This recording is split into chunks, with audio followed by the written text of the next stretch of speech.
Good evening mga friends.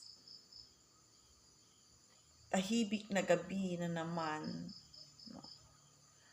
Ang ang masasabi ko naman ngayon ay dapat marunong tayong magtipid.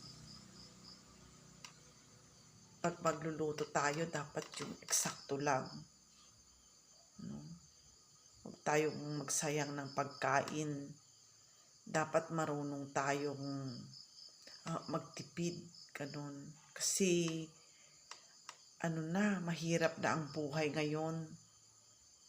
Kaya dapat pahalagahan natin ang bawat sentimo ganun na ating kinikita. Tapos yung mga pagkain natin dapat alam natin na pahalagahan ganun.